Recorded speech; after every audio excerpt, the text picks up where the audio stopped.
Hello friends, कैसे हैं आप सभी। आई होप कि अच्छे ही होंगे। आज इस वीडियो में हम भगवान श्री कृष्ण के जन्म के बारे में बताएंगे। श्रीमद् भगवद गीता में भगवान श्री कृष्ण कहते हैं कि उनका जन्म तथा कार्यकलाप सभी दिव्य है और जो उन्हें ठीक से समझ लेता है वह तुरंत ही वैकुंठ जाने का भागी बन जाता है। भगवान श्री कृष्ण का जन्म किसी सामान्य पुरुष सा नहीं है जिसे विगत कर्मों के आधार पर भौतिक शरीर धारण करने के लिए बाध्य होना पड़े। जब भगवान के अवतार लेने का समय निकट आ गया तो नक्षत्रगण अत्यंत शुभ हो गए। ज्योतिष के अनुसार नक्षत्रों की उपयुक्त स्थिति के अतिरिक्त विभिन्न ग्रहों की भिन्न भिन्न स्थितियों के कारण शुभ तथा अशुभ क्षण उपस्थित होते रहते हैं।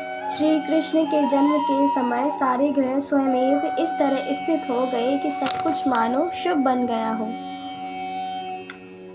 उस समय पूर्व पश्चिम उत्तर दक्षिण सभी दिशाओं में शांति और संपन्नता का वातावरण था।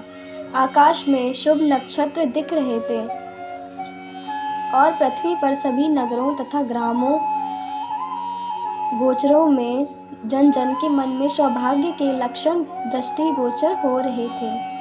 नदियां जल से पूर्ण होकर प्रवाहित हो रही थी और सरोवरों में सुंदर कमल खिले हुए थे। जंगल सुंदर पक्षियों एवं मोरों से पूर्ण थे। जंगल के सारे पक्षी मधुर वाणी में गाने लगे और वायु अपने साथ विविध पुष्पों की सुगंध लेकर मंद मंद बहने लगी, जिसका सुखद स्पर्श मन को मोहने लगा था।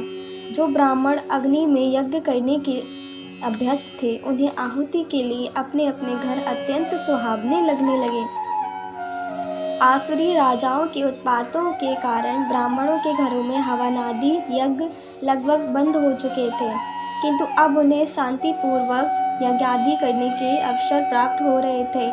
यज्ञों पर प्रतिबंध लगाने के कारण ब्राह्मण मनसा वाचा कर्मणा अत्यंत दुखी थे, किंतु श्री कृष्ण के जन्म के समय उन सबके मन स्वयमेव प्रसन्नता से पूर्ण हो गए, क्योंकि उन्हें आकाश में भगवान के जन्म लेने की घोषणा करने वाली दिव्य वाणी गुंजरित होती सुनाई दे रही थी।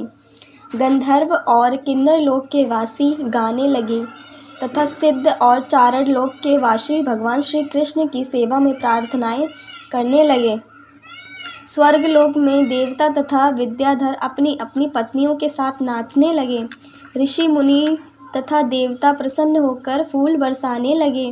समुद्र तट पर हल्की हल्की तरंगों की ध्वनि सुनाई दे रही थी और समुद्र के ऊपर आकाश में बादल थे जो मोहक गर्जना कर रहे थे।